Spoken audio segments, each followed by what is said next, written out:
Magandang gabi po sa inyong lahat. Pinasimulan natin ang ating paglalakbay sa panahon ng Kwaresma sa isang mahalagang katanungan. At ano yun? Bakit kinakailangan nating mag-ayuno? Why there is a need for us to fast?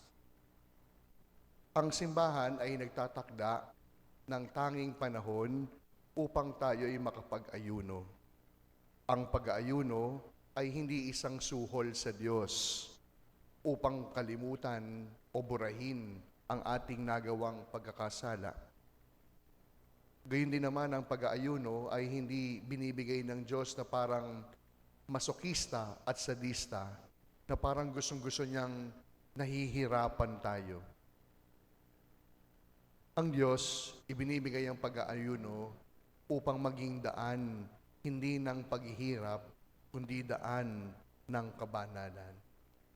Anong tatlong bagay ang dapat nating maunawaan mula sa ating mga pagbasa?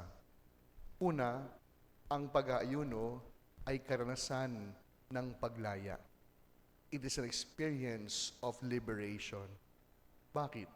Sapagkat sa pag-aayuno, ito hindi lamang tungkol sa hindi pagkain, kundi ang pag-aayuno ay ang pagbibigay ng pagkakataon na palayain ang sarili sa mga bagay na bumibihag sa atin.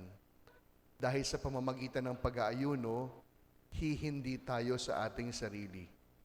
Aayaw tayo sa ating hilig. Pipigilan natin ang lahat na nagtutulak sa atin upang maging sakim at makasarili. Parang ganito, hihindi tayo sa krispipata dahil mas mahalaga ang Diyos.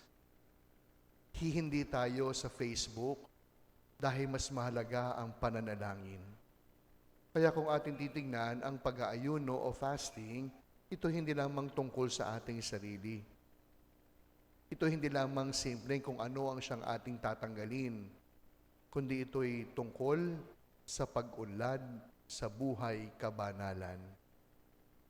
Sabi po ni Pope Francis, we need to avoid the growing culture of immense gratification because we always wanted things to happen instantly.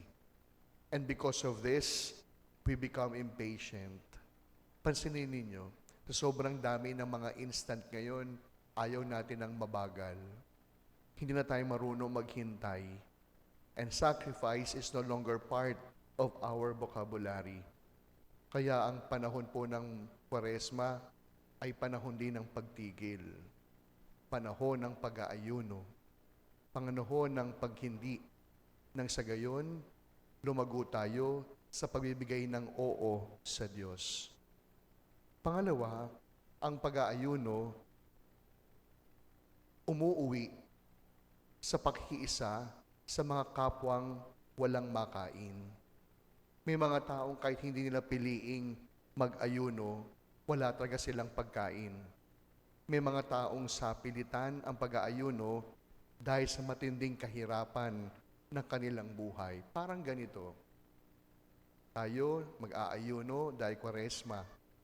Ang ibang kapwa nag-aayuno buwan-buwan, taon-taon, kahit hindi Kwaresma. Ibig sabihin, fasting will always bring us in solidarity with our brothers and sisters who have nothing to eat. Sa pamamagitan po ng pag-aayuno, hahayaan natin magutom ang sikmura upang ang kapwa naman ang siyang mabusog mula sa ating bawat paghindi sa biyaya. Kaya nga di ba meron tayong lata ng malasakit. Alam niyo, nakakalungkot lang po dito sa parokya natin eh. Aaminin ko po sa inyo, yung mga iba po nating lata, nakakalungkot. Ang akala nila yung lata ng malasakit, lata ng barya. Yung ibibigay po, 25, minsan pa nga po may mga Gs. Please understand, hindi ko po minamaliit yung kayang ibigay. Pero maniniwala ba kayong yung Gs na inihulog doon eh, nagtipid dahil hindi nagmerienda? Hindi naman, di ho ba? Ibig bang sabihin, dapat pambabayad mo, doon sa bibilin mong merienda, tigsi 5, kaya hinulog mo na lang doon sa lata ng malasakit? Hindi naman. Kaya alam niyo, yun po yung nakakalungkot eh. Pansinin ninyo, pag may lalapit po na pulubi, sasabihin natin, ay wala akong barya. Bakit kapag pulubi, dapat barya? Bakit kapag bigayan, dapat sardinas? Kaya di ba kung natatandaan ninyo, nung panahon ng ating pamaskong handog, sabi ko, wala tayong sardinas na iaalay. Dahil buong isang taon, yung kapwa nating mas mahirap sa atin, isang taon nang nagsasardinas yan. Kaya kahit man lamang sa araw ng Pasko, mag-spam at magmaling naman. Kaya yung pag-aayuno po natin, ito'y karanasan sa mga kapwang mas matindi yung pinagdaraanan. Kaya pakiusap ulitin ko po. Yung lata ng malasakit natin, hindi po siya lata ng barya. Hindi po siya alkansya ng tera-tera. Ito po ay lata ng ating bawat sakripisyo na bunga ng malasakit. Nang sa gayon, maramdaman naman natin kung paano kumalam ang sikmura natin.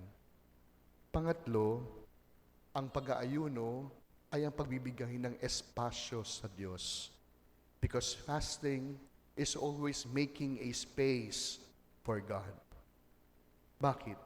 Kapag sinabi natin na mag-aayuno, ito'y hindi lamang paghindi, pagbawas, kundi sa bahagi ng pag-aayuno, pipiliin ng Diyos. Parang ganito, babawasan ng Facebook, bakit? Upang mas humaba ang panahon ng pagdadasal. Babawasan ng TV, bakit? Upang mas makatulong sa gawain sa tahanan. Babawasan ng pagtataksi o paggagrab upang magkaroon ng karanasan kagaya ng kapwang nagko-commute at nahihirapan. That is why fasting, like what I've said, is not only about not eating, but fasting is also about making a room for God in our hearts. Kaya sa pagpapatuloy po ng ating pagdiriwang, ang panahon ng Kwaresma, tinuturuan tayong talikuran ng sarili sa ating pagiging makasarili sa pamamagitan ng pag-aayuno at paghindi sa mga bagay na masaya, masarap at mabuti. Nang sa gayon, mas malaking espasyo ang ilalaan kay Jesus sa ating puso at pananampalataya. Amen.